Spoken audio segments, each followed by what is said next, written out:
Welcome to our 5 on 5. We're pleased to be joined by Kelly Wessels from UCAN. Kelly, thanks for being here. How are you today? Thank you for having me. I'm wonderful. Very good. So tell us, UCAN, what does that stand for? UCAN stands for United Community Action Network. We're a community action agency that covers Josephine and Douglas County. Okay, so you have a really very cool thing coming up, but tell us about this. Is it a sock drive? How would you describe it? Oh, it's 20,000 socks to homes for kids.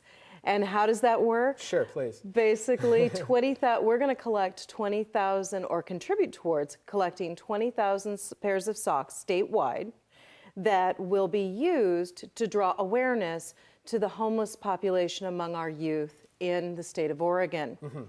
The Oregon Housing Alliance is starting this campaign, and on March 11th, on Housing Opportunity Day, they're going to take all of those socks gathered and put them on the legislative steps in Salem to represent the children that are homeless in our communities.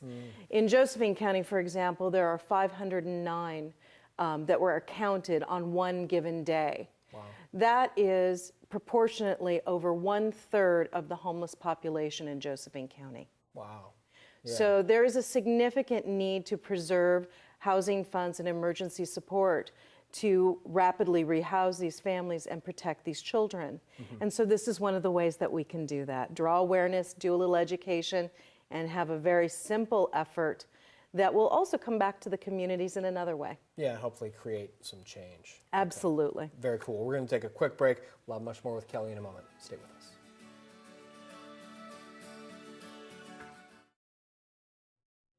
Welcome back to our 5 on 5. Again, we're here with Kelly Wessels from UCAN, United Community Action Network. So we're talking about this sock drive you guys are doing March 11th up in Salem at the legislature. A huge pile of 20,000 socks, all of it to help raise awareness about youth homelessness. How can people sitting at home watching this be a part of this? Well, first off, you can have an opportunity to take a pair of socks, find a pair of socks, buy a pair of socks, bring them down to one of the drop-off stations in Grants Pass. You can bring it to the UCAN office. We will be accepting donations through the period through March 10th so that we can collect those. There are other sites. There's a website where you can find out other places of drop-off zones. It's the Oregon Alliance, housingalliance.org/socks. Okay. So it'll tell you how you can do it locally because there will be drop-off stations. I saw earlier today, Medford. Oh, good. Okay. So and other counties. And then they can bring those forward, drop them off, simple, easy, have your friends collect too.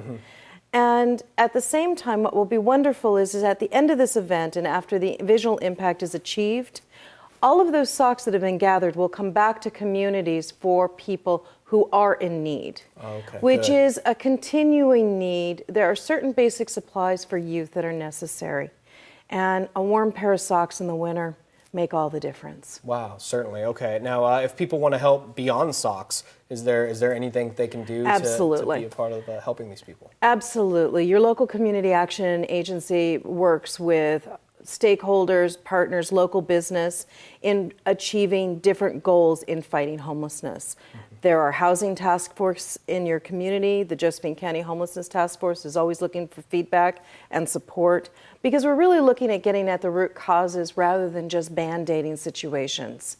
And I think that that's what's wonderful about this is it takes a simple act to make an action visual and have that impact and then go back to the table and talk about other things that we can do. It's a wonderful thing, Kelly. Thank you so much for being here. I appreciate it. Thank you. All right. Stay with us. We'll be right back.